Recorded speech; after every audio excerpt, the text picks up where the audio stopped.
Ahlul Bait. Ya. Sayyidah Fatimah Ahlul Bait. Sayyidina Hasan wal Husain Ahlul Bait dan azwajatun Nabi. Istri-istri Nabi Ya, semua Ahlul Bait. Itu Ahlul Kisah. ya. Ya, tapi Habib-Habib sekarang tuh ngaku ahlul bait Bang semua itu. dulu, santai dulu, belum dijelasin habis. Aduh bang, dengerin dulu. Nanti kalau nggak paham baru tanya. Gitu Ya, loh. ya, ya, ya, ya, Itu kan boleh. baru saya bilang kan Ahlul Kisah. Ahlul Kisah 5 orang ini tidak bisa digugat mutlak. Wa yutahhirakum tathira. Cuman mereka yang lepas daripada kesalahan. Bukan makna maksum, tetapi terpelihara, terhapus dari sebuah bentuk apa namanya kemaksiatan. Paham ya? Iya, iya, iya, Beda dengan paham. makna maksum. Maksum itu dari sejak lahirnya sudah tidak berbuat dosa. Ya, seperti Oke? Rasulullah. Nah, kalau orang yang disucikan, dia ada salah, tapi salahnya dihapuskan oleh Allah seketika itu, gitu loh. Iya, Oke? betul. Oke. Nah, yang kedua ahlul bait umum. Ya, ahlul bait umum itu terbagi dari beberapa golongan. Satu, golongan syuhada, aulia dan ulama. Gitu loh. Golongan pertama ahlul bait umum dari manittaka. Yang pertama ahlul bait umum yaitu manittaka, orang yang mutakin. Siapa saja orang yang mutakin dari golongan syuhada, aulia dan ulama. Jelas? Ya, boleh. Oke. Aswaja, Ah, ulama terus ahlul aswaja. bait umum itu termasuk duriyah bukan? Stop dulu, santai nanti udah nyampe juriat ini belum nyampe juriat ini. Udah. Ya. Terus ahlul bait golongan yang kedua adalah al-matlabi. Siapa al-matlabi? Anak cucu dari keluarga Sayyid Abdul Muthalib yang disebut dengan Bani Hashim. Jelas? Dan Iya. mereka lah yang diharamkan mendapat zakat menurut jumhur mazhab Syafi'i. Iya, Jelas? betul, betul.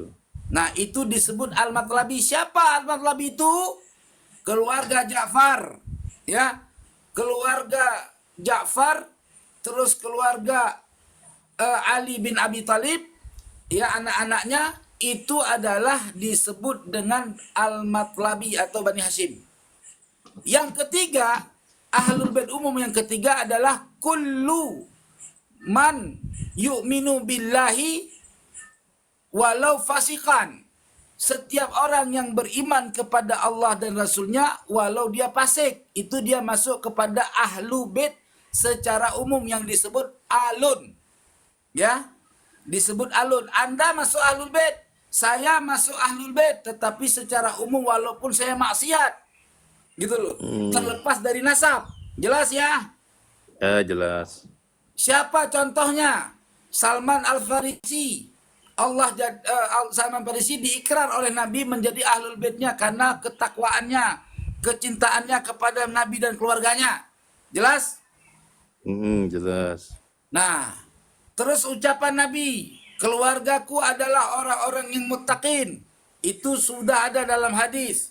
Dan hadis Nabi lagi yang mewarisi ilmu. Itu adalah keluargaku. Karena warisan itu tidak diwarisi kecuali kepada keluarga. Maka ilmu dari Rasulullah yang diajarkan kepada sahabat, diajarkan kepada ulama sampai hari ini, itu mereka yang ahli ilmu masuk otomatis ke dalam ahlul bait Nabi secara umum. Jelas? Gitu ya. Nah, kedua ada yang disebut itrati atau dzurriyati. Dzurriyati itu adalah keluarga ahlul bait secara umum. Gitu loh. Ya, dari golongan Bani Hashim atau Bani Al-Matlabi. Dan ini terkhusus kepada semua keturunan yang masuk daripada perutnya Sayyidah Fatimah Az-Zahra, yaitu disebut Bani Fatimiyin. Siapa mereka? Hasan wal Husain, Sayyidina Hasan dan Sayyidina Husain. Dan anak cucunya itu ahlul bait secara umum yang disebut zuriyah daripada Sayyidah Fatimah binti Rasulullah. Adapun anak keturunan daripada Sayyidina Ali bin Abi Thalib dari istri yang bukan Sayyidah Fatimah disebut Alawiyin. Artinya semua Alawiyin belum tentu Fatimiyin. Namun setiap Fatimiyin sudah pasti Alawiyin. Kalau itu tidak paham, Allah mantas salam. Pusing saya. Oke, makasih. Terima kasih Sayyid Korik, penjelasannya. itu bagaimana kalau yang benar-benar zuriyah itu tidak menggunakan nama Sayyidnya? Kemudian bagaimana Jelas. pula dengan kaum Ba'alawi yang diketahui bukan daripada zuriyah tapi yang memakai Sayyid? Itu gimana tuh Sayyid Korik? Menasbahkan sesuatu bukan kepada keturunannya laknat jahanam dalam Quran, di dalam hadis, ya. Kalau ngaku-ngaku ya. Ya, yang bukan keturunannya. Dalam hal Itu ini pun Ba'alawi itu bukan keturunan Ahmad bin Isa. Lalu dia mengklaim dirinya sebagai keturunan daripada Ahmad bin Isa. Mengklaim dirinya kepada keturunan daripada Fatimiyin. Diklaim dirinya kepada keturunan Sayyid Hasan dan Husain atau Sayyid Husain. Binti Sayyidah Fatimah wa Ali bin Abi Thalib. Binti Rasulullah SAW. Ya, bin bukan binti, salah saya.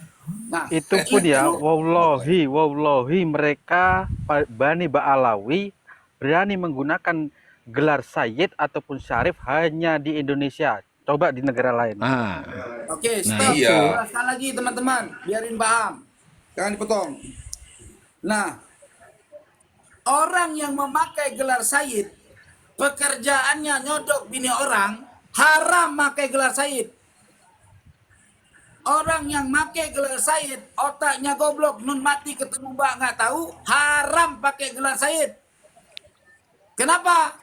Karena memalukan anak keluarganya Rasulullah SAW yang diwarisi ilmu bagi otak-otak dan hati-hati mereka. Ya, Tengku, bagaimana dengan Habib Rizky tuh, Tengku, yang kasus? ya haram dia pakai nama Sayyid. Kalau Habib maknanya adalah juriat Nabi, haram. Tapi kalau Habib maknanya orang miskin, orang susah, orang belangsak, boleh. Karena orang susah itu dipanggil Habib. Orang kaya dipanggil Sayyid. Orang raja dipanggil Syarif. Itu aja kok repot. Jadi kalau Bapak Bupati, kalau secara makna lughatan, boleh kita panggil Syarif. Gitu loh. Terus sekarang bagaimana cara membuktikan si